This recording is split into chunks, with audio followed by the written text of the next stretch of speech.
എല്ലാവർക്കും നമസ്കാരം. ആദ്യമായി എല്ലാവർക്കും എൻ്റെ സ്വാതന്ത്ര്യദിന ആശംസകൾ. ഇന്ന് ഭാരതം 78ാമത്തെ സ്വാതന്ത്ര്യദിനം ആഘോഷിക്കുകയാണല്ലോ. എല്ലാ ഭാരതീയരും വളരെ സന്തോഷത്തോടെയും അഭിമാനത്തോടെയുമാണ് ഈ ദിവസം ആഘോഷിക്കുന്നത്. കാരണം 200 വർഷത്തോളം നീണ്ട ബ്രിട്ടീഷ് അടിമത്തത്തിൽ നിന്നും നമ്മൾ മോചിതരായ ദിവസമാണ് ആഗസ്റ്റ് 15. സ്വാതന്ത്ര്യദിനത്തിൻ്റെ ഔദ്യോഗിക ആഘോഷങ്ങൾ നടക്കുന്നതും ദേശീയ പതാക ഉയർത്തുന്നതും ഡൽഹിയിലെ ചെങ്കോട്ടയിൽ നമ്മുടെ പ്രധാനമന്ത്രിയാണ്. കേരളത്തിലും എല്ലാ ജില്ലകളിലും സ്ഥാപനങ്ങളിലും ദേശീയ പതാക ഉയർത്തുകയും ആഘോഷ പരിപാടികൾ നടത്തുകയും ചെയ്യാറുണ്ട്. കച്ചവടത്തിനായി ഇന്ത്യയിൽ വന്ന ബ്രിട്ടീഷുകാർ നമ്മളെ അടിമകളാക്കുകയായിരുന്നു. ആ അടിമത്തത്തിൽ നിന്നും നമ്മുടെ രാജ്യത്തെ സ്വതന്ത്രമാക്കാൻ അനേകായിരം പേർ ജീവൻ ബലിയർപ്പിച്ചിട്ടുണ്ട്.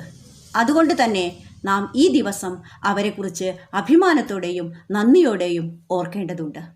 മഹാത്മാഗാന്ധി, ജവഹർലാൽ നെഹ്റു, ഭഗത് സിംഗ്, സുഭാഷ് ചന്ദ്രബോസ്, ഝാൻസി റാണി, പഴശ്ശിരാജ തുടങ്ങി എണ്ണിയാലൊടുങ്ങാത്ത ധീരരായ നമ്മുടെ സ്വാതന്ത്ര്യ സമര നേതാക്കൾ നമുക്ക് നേടിത്തന്ന സ്വാതന്ത്ര്യത്തെ കാത്തുസൂക്ഷിക്കേണ്ടത് നമ്മുടെ കടമയാണ്.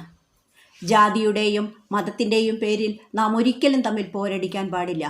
സ്വാതന്ത്ര്യ സമരക്കാലത്തുണ്ടായിരുന്നതുപോലെ എല്ലാവരും ഒന്നാണ് എന്ന ചിന്ത നമ്മളിൽ ഉണ്ടാവണം. സമൂഹത്തിൻ്റെ എല്ലാ മേഖലകളിലും ഇന്ത്യയെ ലോകത്തിൻ്റെ നെറുകയിലെത്തിക്കാൻ നമുക്ക് ഒരുമിച്ച് പ്രവർത്തിക്കാം.